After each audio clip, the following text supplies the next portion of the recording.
아마 그 순간이 제가 생각하기에 이 스페셜티 커피의 역사를 바꿔놓은 순간이 아닐까 싶어요.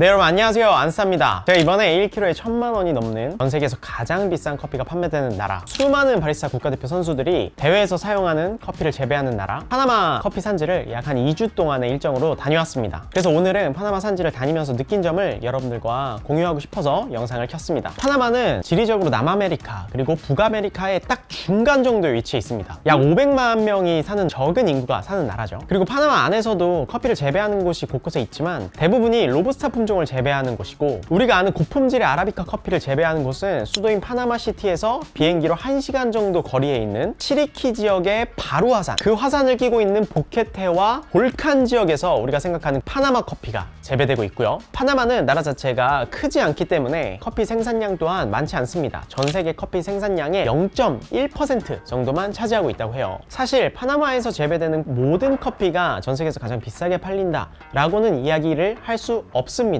파나마에서 재배되는 게이샤 커피가 전 세계에서 가장 비싸게 판매가 되고 있다라고 이야기를 하는 게 더 정확할 것 같아요. 게이샤는 전 세계에서 가장 비싼 커피로 알려져 있는 품종입니다. 커피도 품종이 있어? 라고 생각을 하실 수 있을 텐데, 우리가 제주도에서 천혜향과 황금향 같은 귤이지만 품종에 따라서 맛도 다르고 향도 다르고요. 커피 또한 아라비카라는 큰 카테고리 안에 수많은 품종이 있는데 그중 가장 맛있는 품종이 바로 이 게이샤입니다. 그리고 그 게이샤 커피를 제일 처음 세상에 알린 곳이 바로 파나마였고요. 사실 이 게이샤 품종이 처음 발견된 곳은 파나마가 아닌 에티오피아입니다. 에티오피아 게샤 지역에서 1930년대에 처음 발견되었는데요. 최초에 발견된 게이샤 커피의 이름은 게샤였습니다. 그래서 우리가 뭐 게이샤 커피를 살 때 게샤라고 붙어있기도 하고 게이샤라고 붙어있기도 하죠. 그게 모두 다 이 게이샤 커피를 칭하는 거다라고만 알고 계시면 좋을 것 같아요. 그렇게 에티오피아에서 처음 발견된 게이샤는 생산량이 적다는 이유로 사람들의 기억 속에 점점점 잊혀지게 됩니다. 예전에는 이런 스페셜티 커피에 대한 인식이 없었고 고품질 커피에 대한 니즈가 없었기 때문에 생산량이 무엇보다 굉장히 중요했습니다. 왜냐면 생산량이 많아야 커피를 많이 판매할 수 있었고 돈을 벌 수 있었거든요. 저희가 이번에 파나마 일정에서도 게이샤 커피 나무를 굉장히 많이 봤는데, 일반적으로 저희가 흔히 접할 수 있는 다른 품종의 나무들에 비해서 확연하게 가지가 굉장히 앙상하고요. 커피 체리도 정말 적게 달려있는 거를 볼 수 있었습니다. 그러던 중에 코스타리카를 거쳐서 파나마로 들어오게 되는데요. 그러다가 보케테에 위치한 지금은 정말 유명한 농장이죠. 라하시엔다 에스메랄다 농장에서 게이샤가 다시 한번 세상에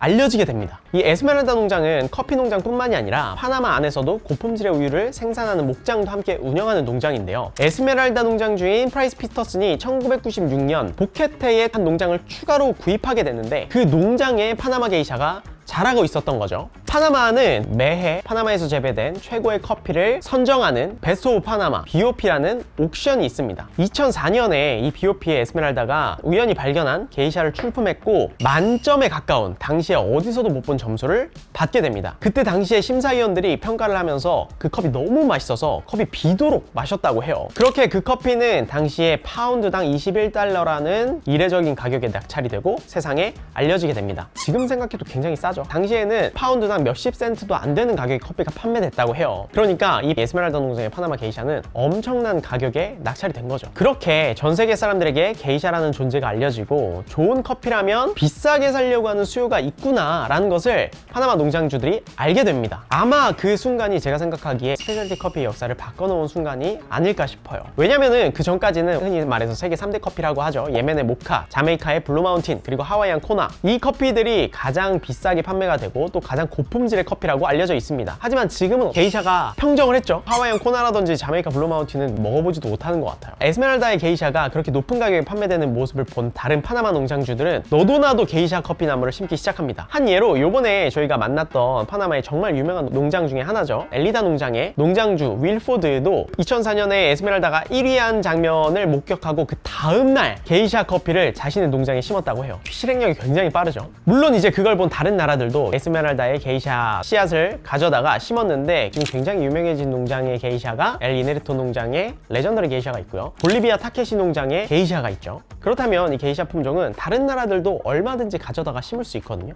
왜 유독 파나마에서 심는 게이샤만 이렇게 높은 점수를 받고 높은 가격에 판매될 수 있는 걸까요? 저는 세 가지 이유를 들 수 있을 것 같아요.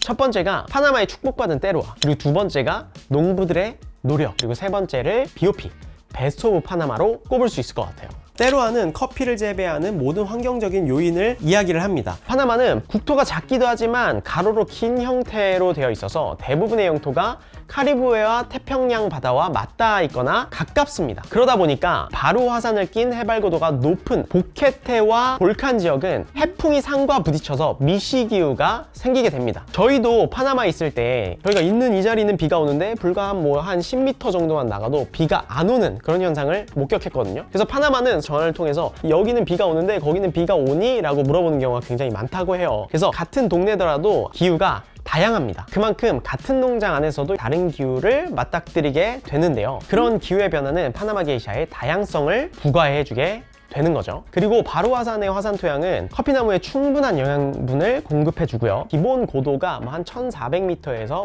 2200m까지가 됩니다. 이 높은 고도 덕분에 아주 좋은 향미를 갖고 있는 게이샤 커피를 재배할 수 있게 되고요. 일반적으로 높은 고도에서 재배되는 커피가 더 좋은 향미를 가지고 있는데 높은 일교차 때문에 커피 체리가 수축과 이완을 반복하면서 당분을 더 많이 가지고 있게 되고요. 커피는 그 환경을 이겨내기 위해서 더 많은 영양분을 갖고 있게 되죠. 그래서 그 많은 영양분은 결과적으로 더 맛있는 커피의 맛을 내게 해주는 겁니다. 하지만 파나마 게이샤가 가장 맛있는 이유는 때루아만으로는 설명하기가 힘듭니다. 만약에 때루아가 좋아서 무조건 맛있는 커피를 재배할 수 있다고 한다면 다른 나라에서도 고도가 높은 곳에서 무조건 맛있는 커피가 나야 되잖아요. 그게 아니라는 거죠. 이번 여정을 통해서 때루아뿐만이 아니라 농장주와 농부들의 노력이 대단하다라는 것을 좀 느낄 수 있었습니다. 기본적으로 파나마 농장주들은 손님들이 와서 커핑을 하잖아요. 그러면 옆에 달라붙어 있어요. 그래서 그 손님이 자신의 커피를 어떻게 평가하는지를 엄청 귀 기울입니다. 저희가 평가하는데도 옆에서 어떤 노트를 느꼈는지 그리고 어떤 점수를 얻었는지를 굉장히 많이 물어보고 손님이 좋아하는 커피가 뭔지를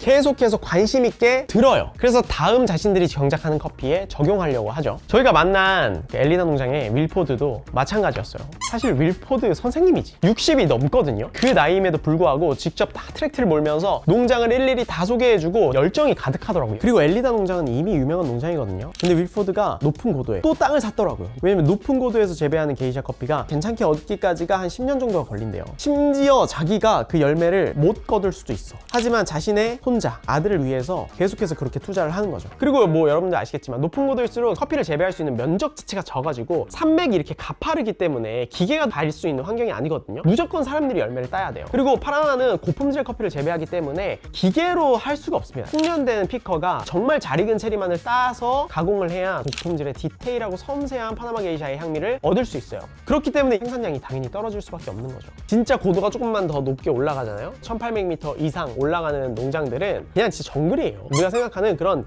잘 정리된 커피나무가 있는 농장이 아니에요. 여기 커피나무 심겨있고 저기 커피나무 심겨있고 다 막 찾아다니면서 그 열매를 따야 되는 거예요. 그러니까 그만큼 쉬운 일이 아니라는 거죠. 거기에 커피나무를 심으려면은 일단은 황폐된 땅에 커피를 재배할 수 있게 알맞는 땅으로 경작을 해야 돼요. 그러려면 다른 과일나무를 먼저 심어야 돼요. 그래서 윌포드가 지금부터 열심히 그 땅을 가꾸고 있더라고요. 맛있는 커피를 재배하기 위해서 다시 자연을 살리고 있는 거예요. 그리고 롱보드의 저스틴이라는 친구도 마찬가지예요. 1년에 수확량이 거의 한 500, 600kg? 진짜 적은 거잖아요. 왜 그렇게 적게 수확할 수밖에 없냐면 일단은 농약을 주지 않습니다. 가장 친환경적인 방법이 제일 좋은 커피 맛을 인간에게 선사한다라는 어떤 믿음이 있어요. 그래서 커피 나무를 심는 간격도 가깝게 하지 않고요. 완전 자연적인 환경에서 커피를 재배하고 있어요. 그러니까 당연히 생산량이 떨어질 수밖에 없겠죠. 하지만 그만큼 고품질의 커피를 재배하려고 노력합니다. 그러면 잘 익은 커피를 따야 되니까 피커들이 굉장히 중요하단 말이에요. 그러면 그 피커들을 교육하는 것도 되게 중요하겠죠. 그래서 피커들을 적게 쓰고 정말 잘 익은 커피만 딸 수 있도록 훈련을 시키고 있더라고요. 그리고 파나마는 국토 면적이 작잖아요. 그래서 농부들 간의 교류가 굉장히 빠릅니다. 그러니까 어떤 농장이 좋은 커피를 만들었다. 근데 그 좋은 커피가 이런 프로세스로부터 나왔다더라. 새로운 기술들이 있으면 너도 나도 도입하려고 해요. 일례로 요즘에 파나마 커피 중에 다크룸 프로세스를 거친 커피들이 굉장히 많아요. 커피 체리를 수확한 다음에 가공 과정을 거친 커피들은 이제 건조를 해야 되거든요. 보통 옛날에는 파티오에 한다거나 바르디올라 기계로 돌린다거나 아프리칸 베드를 만들어서 그 위에 건조시키는 게 일반적이었어요. 근데 누구오 농장에 뽀초라는 농장주가 교수 출신이에요. 저희가 새벽 5시에 뽀초 집에서 커핑을 했거든요. 이제 커피를 재배하기 시작을 했는데 자기는 고품질의 커피를 만들고 싶고 공간이 넉넉치가 않으니까 집 안에다가 온도 습도를 일정하게 맞춘 다음에 커피를 건조하기 시작해요. 그게 다크룸의 시작이에요. 시작이에요. 근데 그 커피가 굉장히 좋은 점수를 받은 거야. 커피의 향미도 굉장히 선명하고 좋았던 거예요. 그 소식을 들은 다른 파나마 농장주들이 너도 나도 다크룸을 하는 거죠. 왜냐면 파나마 농장주들은 0.5점을 올리고 1점을 올리는데 관심이 정말 많거든요. 때루아가 아무리 좋아도 사실 농부들의 노력이 없으면 결실을 맺기가 힘듭니다. 계속 트렌드는 바뀌고 사람들의 입맛은 다양해지거든요. 근데 파나마 농장주들은 민감하게 트렌드를 쫓으려고 하고 본연의 때루아를 살리면서 어떻게 하면 조금이라도 더 좋은 커피를 재배할 수 있을지 끊임없이 노력하고 있더라고요. 그리고 파나마 커피가 가장 비싸게 판매할 수 있는 이유 중에 하나, BOP를 빼놓을 수 없을 것 같아요. BOP는 베스트 오브 파나마의 약자인데요. 매년 최고의 커피를 심사를 통해 결정해서 전 세계 사람들한테 경매를 붙이는 옥션이라고 이해를 하시면 돼요. 파나마 이외의 모든 나라들은 이제 COE라는 이름으로 옥션을 통해서 경매를 진행하는데, 이 BOP는 워시드, 내추럴, 그리고 버라이어탈 세 가지 종목으로 진행이 되는데요. 워시드와 내추럴은 게이샤 종목이고요. 버라이어탈은 게이샤 이외의 모든 품종의 커피를 출품할 수 있습니다. 그리고 그 가격은 매년 새롭게 경신되고 있고요. 이 BOP는 1차 내셔널과 2차 인터내셔널로 나뉩니다. 1차 내셔널은 파나마 농장주들이 모여서 심사를 하고요. 철저하게 블라인드로 진행이 돼요. 이렇게 내셔널을 통과한 커피들은 2차 인터내셔널 라운드로 올라갑니다. 이때는 전 세계 각국 심사위원들이 모여서 평가를 해요. 그리고 매년 이 BOP에서 1등한 커피가 바로 전 세계에서 가장 비싼 커피로 판매가 되고 있죠. 이번에 가봤더니 BOP가 얼마나 파나마 농장주들에게 중요하냐면, BOP를 1등하면은 인생이 바뀐다고 표현을 한대요. 자기의 노력이 인정받은 현장이 되는 거거든요. 그만한 보상도 따라오는 자리이기도 하고요. 이렇게 BOP에서 높은 점수를 얻은 커피들은 자본이 많은 중국이나 중동, 그리고 미국, 일본, 한국 같은 나라들로 판매가 됩니다. 보통 이런 BOP들은 아시아 국가들이나 이런 신흥 부자 국가들이 많이 낙찰을 받거든요. 그리고 전통적으로 스페셜티 커피를 오랫동안 즐겨오는 서구권 나라들에서는 비교적 관심도가 덜해요. 케냐, 에티오피아 이런 나라들이 지리적 위치 가깝잖아요. 그러니까 전통적으로 예전부터 맛있는 커피를 재배해왔던 산지들은 이미 전통적인 서구권 국가들과 많이 연결돼 있거든요. 그래서 거기서 좋은 커피를 구하고 싶어도 관계를 형성해 놓고 공급 계약을 많이 맺었기 때문에 되게 좋은 퀄리티의 커피를 얻기가 쉽지가 않았어요. 근데 이런 옥션 같은 경우는 공평하단 말이에요. 그래서 비교적 스페셜티 커피 역사가 짧은 신흥국들도 그걸 도전할 수가 있어. 자본으로 승부 볼 수 있는 거지. 그래서 어떻게 보면 저는 파나마의 이 BOP가 신흥국들한테 더 인기가 많지 않을까라는 생각을 하고 있어요. 제가 파나마에 있는 동안에 BOP에 버라이어탈 그리고 게이샤 부분에서 각각 가양으로 의심되는 커피가 나온 거예요. 그래서 농장주들이 뒤집어졌어. 우리 파나마에서 이런 가양 커피가 나오는 걸 용납할 수 없다.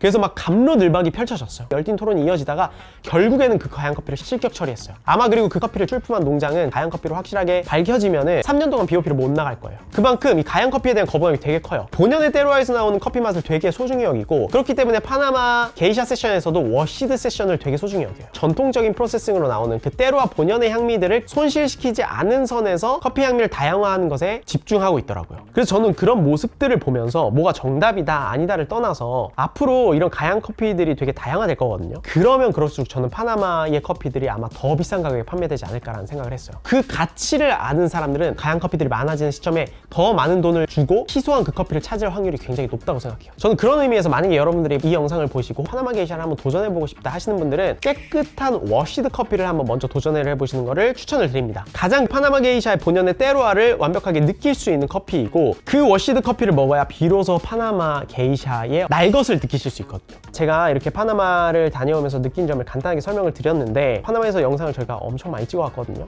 그래서 조만간 잘 편집해서 영상을 올릴 겁니다. 오늘 이 영상은 예고편 정도라고 봐주시면 좋을 것 같아요. 그 영상 한 번씩 꼭 보셨으면 좋겠고, 만약에 그 영상을 보신 다음에 여러분들이 다시 파나마 게이샤를 드신다면 아마 여러분들이 느끼시는 가치가 완전히 달라질 겁니다.